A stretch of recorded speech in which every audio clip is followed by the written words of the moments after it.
마태복음 28장 18절로 20절까지의 말씀, 제가 가진 성경으로는 신약 성경 53페이지 있습니다.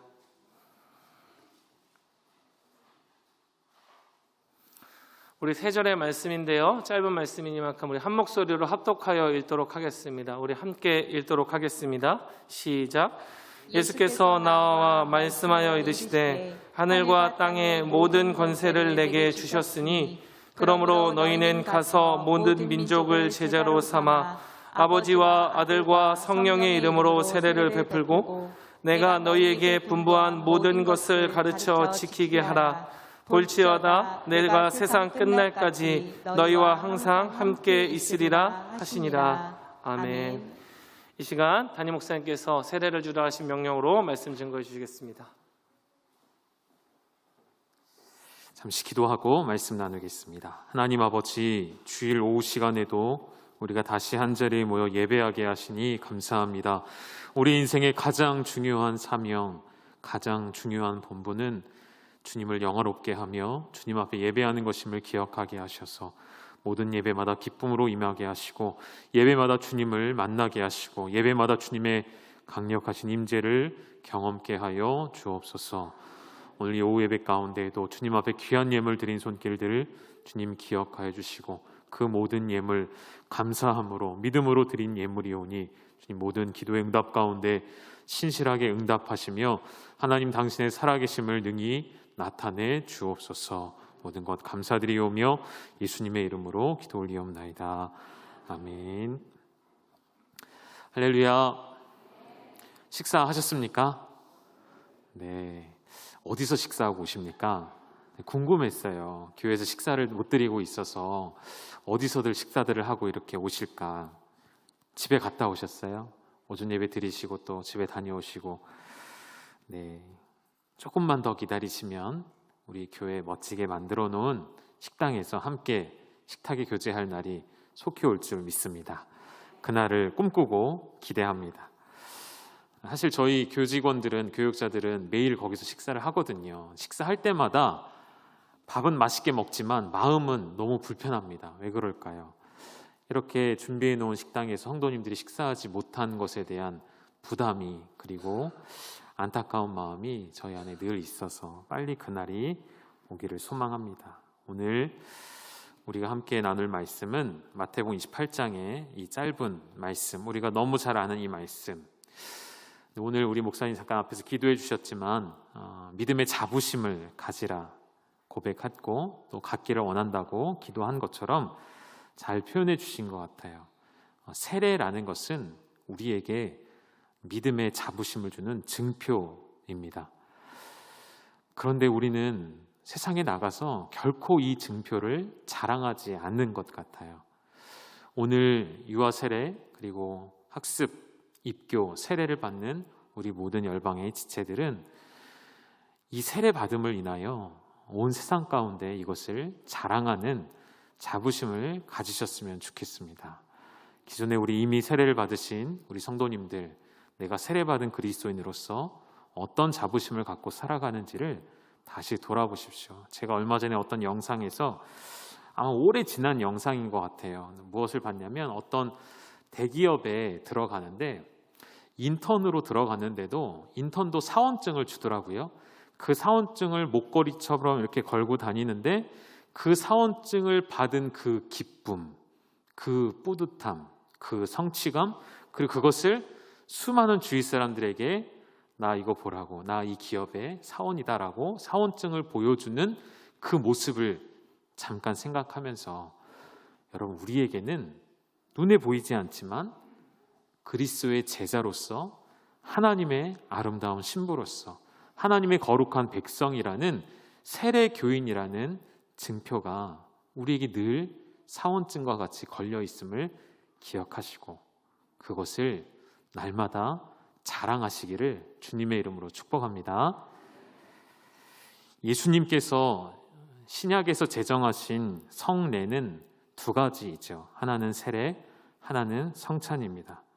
이 두 가지를 교회는 계속해서 지키며 행하여야만 합니다. 특별히 이 코로나 시국에 먹고 마시는 일을 우리가 할 수 없기에 성찬의 예식은 잠시 보류되었지만 세례식은 오늘도 기쁨 가운데 거행되어짐에 인해 그것을 인하여 저도 참으로 감사하고 참으로 복된 날입니다. 여러분, 세례가 무엇인지 이미 우리가 알고 있지만 오늘 이 본문 속에서 그 의미를 한 번 더 찾아본다면 부활하신 예수 그리스도께서 제자들에게 남겨주신 지상 대명령 가운데 마태복음 28장 18절, 19절, 20절의 말씀들이 우리는 영어로 더 그레이트 커미션이라고 불리우는 위임된 대명령이라는 것을 우리는 알고 있습니다. 우리 본문을 좀 띄워주셨죠. 이 본문에서 보시면 우리가 이것만 중심으로 보시죠. 박스를 쳐놓은 부분만 보여주시겠습니까?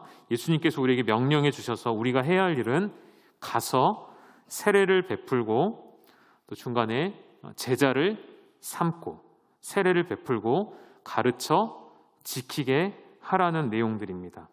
가는 것, 제자를 삼는 것, 세례를 주는 것, 가르쳐 지키게 하는 것은 결국 그 목적이 다 보라색으로 표시된 제자로 삼는 일에 행해야 될 일들인 것이죠. 제자를 삼기 위해 가는 것이고 제자로 표징을 하기 위해 세례를 주는 것이고 가르쳐 지키게 함으로 제자를 만드는 일. 누구의 제자를 만드는 일입니까? 내 제자가 아니라 예수 그리스도의 제자. 가끔 교제를 하다 보면 그런 사역자들의 이야기를 많이 들어요. 내 제자가 어떻게 했는데, 내 제자가 이렇게 했는데 왜 자꾸 내 제자를 만드는지 모르겠습니다. 우리는 내 제자가 아니라 예수 그리스도를 만드는 그리고 세우는 공동체임을 여러분 기억하셨으면 좋겠습니다. 내 제자를 삼으면 그것은 교회 안에 당파가 되는 것이죠. 내 제자를 만드는 것은 교회를 흔들고 하나님 나라의 일을 방해하는 것밖에 되지 않습니다. 우리는 오직 예수 그리스도의 제자를 만들고 세우는 일에 전심전력하는 교회 되기를 간절히 소망합니다. 이 중요한 명령 앞에 제자를 삼기 위해 우리는 나아가야 하고 해외로 오지로 열악한 곳으로 선교하며 전도하며 복음을 증거하는 것들이 이미 우리 교회에 강조되어 왔고 그것을 가르쳐 지키게 하는 수많은 제자 훈련들, 수많은 스쿨들, 수많은 프로그램들이 이미 한국 교회는 가득 차 있습니다. 그래서 이 중요한 명령 앞에 우리가 혹 놓치기 쉬운 것이 하나 있다면 바로 중간에 들어가 있는 세례를 베풀고라는 말이에요. 여러분, 이 세례를 베풀고라는 말은 꼭 목회자만이 주기 때문에 이 때문인지 이것을 우리는 좀 놓치는 경향, 생각하지 못하는 경향이 있습니다. 여러분, 세례를 우리가 형식적으로 생각할 수 없는 매우 중요한 성령의 사역이라는 것을 우리는 기억하셔야 합니다. 세례는 예수님의 이 지상 명령의 중요한 하나의 구성 요소이죠. 이것을 빠뜨리면 지상 명령을 온전히 수행할 수가 없는 것만큼 세례가 지닌 의미는 그만큼 중요합니다. 세례를 통해서 오늘 특별히 세례 받으시는 분들, 이 세례를 받음으로 인해 나 자신이 예수 그리스도를 믿는 사람이라는 것을 하나님 앞에서 그리고 온 교회 앞에서 공적으로 선포가 되는 시간이에요. 또와 세례는 예수 그리스도를 믿음으로 그의 보혈, 그의 흘리신 피로 순전한 은혜로 오직 전적인 은혜로 내가 완전한 죄사함을 받았음을 확증해 주는 시간입니다. 제 말로 풀어서 설명하기보다 우리 기록되어 있는 교리 문답들을 좀 보실까요? 하이델베르크 교리 문답에 세례에 대해서 가르치고 있습니다. 69번 문제가 이렇게 나와 있어요. 그리스도께서 십자가 위에서 이루신 단번의 제사가 당신에게 유익이 됨을 거룩한 세례에서 어떻게 깨닫고 확신합니까? 답은 여러분이 한번 읽어보시겠습니까? 시작. 보시는 이 외적 의식을 제정하시고 그의 피와 성령으로 나의 영혼에 더러운 것 곧 나의 모든 죄가 씻겨짐을 약속하셨습니다. 이것은 물로 씻어 몸에 더러운 것을 없애는 것처럼 확실합니다. 아멘. 물로 씻어 몸에 더러운 것을 없애는 것처럼 확실한 우리의 죄의 씻음이 무엇으로 인한다고요? 세례를 통해서 이루어진다는 것이죠. 70번 문제입니다. 그리스도의 피와 성령으로 씻겨진다는 것은 무슨 뜻입니까? 마찬가지로 답은 여러분이 읽어주시겠습니다. 시작. 그리스도의 피로 씻겨짐은 십자가의 제사에서 우리를 위해 흘린 그리스도의 피로 말미암아 은혜로 우리가 하나님께 죄사함 받았음을 뜻합니다. 성령으로 씻겨짐은 우리가 성령으로 새롭게 되고 그리스도의 지체로 거룩하게 되어 점점 더 죄에 대하여 죽고 거룩하고 흠이 없는 삶을 사는 것을 의미합니다. 아멘. 성령으로 씻겨진다는 것, 그리스도의 피로 씻겨진다는 것은 우리가 주님 안에서 새롭게 되는 것을 의미하죠. 그리스도의 지체로 새롭게 거듭남을 의미하여서 거룩하게 되었음을 선포할 뿐만 아니라 실제로도 실제 생활에서 점점 더 어떻게 된다고요? 죄에 대하여는 완전히 죽어지고 거룩하고 흠이 없는 삶을 살아가게 만드는 힘이 어디에 있다고요? 바로 이 세례 예식에 있다는 것입니다.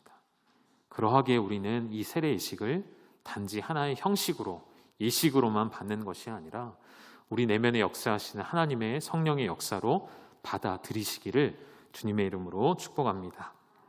마지막 하나만 더 보실게요. 그러면 우리가 하이델베르크 교리 문답에서 그렇게 설명한 것을 보았고 웨스트민스터 소교리 문답에서는 이렇게 질문을 던집니다. 93은 세례가 무엇입니까? 답은 여러분이 읽겠습니다. 시작. 세례는 물을 가지고 성부와 성자와 성령의 이름으로 씻는 성례인데 우리가 그리스도에게 접붙임 받음과 은혜 언약의 모든 혜택에 참여함과 주님의 것이 되기로 서약함을 표시하고 확증하는 것입니다. 아멘. 새로운 표현이 나왔죠. 접붙임 받은 것. 돌, 감람나무, 열매를 맺지 못하는 필요 없는 나무의 가지였던 우리가 참 감람나무이신 예수 그리스도께로 접붙임 받아서 그 나무로부터 나오는 원액을 받아들이고 진액을 받아들이고 그 보혈로 말미암아 우리도 그리스도와 같은 열매를 맺게 하시는 것, 그것이 바로 세례의 증표이고요. 은혜 언약의 모든 혜택, 하나님께서 우리에게 일방적으로 구원하여 주신, 우리에게서 보시는 것이 아무것도 없는, 내게선 자랑할 것이 아무것도 없어서 오늘 오전에도 함께 말씀 나눴죠. 예수님 우리를 어떻게 사랑하셨죠? 그저 사랑하셨던 것처럼. 그것이 바로 은혜 언약의 핵심인 것이죠. 이 은혜 언약에 우리로 하여금 들어오게 참여하게 하신 것과 주님의 것이 되게 하게 하신, 다시 말하면 주님의 소유가 된 것을 서약함으로, 여러분 오늘 서약하는 시간이 있어요. 서약이 뭐죠, 여러분? 약속입니다. 약속. 반드시 지켜야 할 약속. 그 서약을 여러분 하심으로 인해서 확증받는 거예요. 하나님 앞과 우리 성도님들 앞에서, 이 교회 앞에 나는 그리스도인입니다. 나는 비로소 세례 교인이 되었습니다. 나는 비로소 열방교회의 한 지체가 되었습니다. 라는 확증을 받는 시간입니다. 오늘 그러한 시간임을 기억하셔서 이 세례의 의미를 세 가지로 정리해서 말씀드리고 설교를 마칠게요. 화면에 띄워주실게요. 세례는 첫째, 선언입니다. 내가 대속받았음을, 그리고 곧 그리스도께서 나를 위해 흘리신 피로 말미암아 내 모든 죄가 확실하게 깨끗하게 더 이상 더럽혀지지 않음으로 씻김 받았다는 것을 선언해 주는 시간입니다.